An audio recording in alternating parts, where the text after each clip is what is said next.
Tukianza na hii story, usisahau kusubscribe na kushare video hii. Story hii, kijana mmoja alizungumzia maneno muhimu sana. Neno la kwanza alisema, usije ukaacha kukifanya kitu ambacho unakipenda kwa sababu ya mtu, na usije ukaacha kukifanya kitu ambacho kinakupa furaha kwa sababu ya mtu au kwa sababu ya kumvutia mtu. Tukiingia kwenye hadithi, kulikuwa na kijana mmoja ambaye alikuwa akisoma katika chuo, alikuwa akitamani kuwa mkulima. Alipambana sana ili ahakikishe na kuwa mkulima. Alipata mazao, alipata mashamba, lakini kama mwanaume alipata mwanamke mmoja akiwa amempenda. Alimpenda sana, alimpenda kwa dhati, na yule mwanamke alionyesha ishara zote anampenda.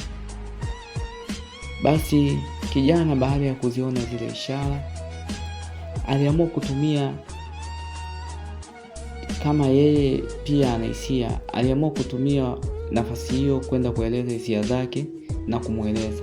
Lakini yule binti alimzungusha sana, akanamwambia atamfikiria, atamwambiaje, kabla ya kumpa jibu au kabla ya kumwambia kwamba anampenda pia. Alikuja tu akamwambia, hicho kitu unachokifanya mimi sikipendi, ukulima unaofanya mimi siupendi, kwa sababu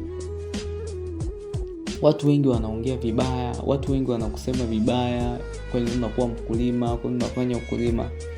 Kwa vile jamaa alimpenda kweli yule binti, na unajua kupenda ni kipofu, aliamua kuachana na ukulima, akaamua kuacha kila kitu. Akauza vitu vyote vilivyokuwa vinahusiana na masuala ya kilimo. Lakini sasa yule mwanamke baada ya kufanya hivyo, yule mwanamke hakumpenda.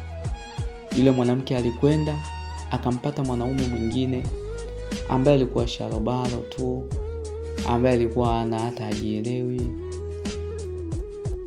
alikuwa hana mpango wa maisha, na akampenda huyo mwanaume.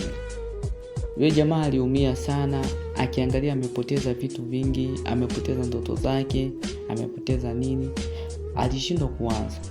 Ndo tunarudi kwenye msemo, akasema kuwa usije ukaacha kukifanya kitu unachokipenda kwa sababu ya mtu, na usije ukaacha kukifanya kitu ambacho unapenda kukifanya au kitu kinachokupa furaha kwa sababu ya kumvutia mtu.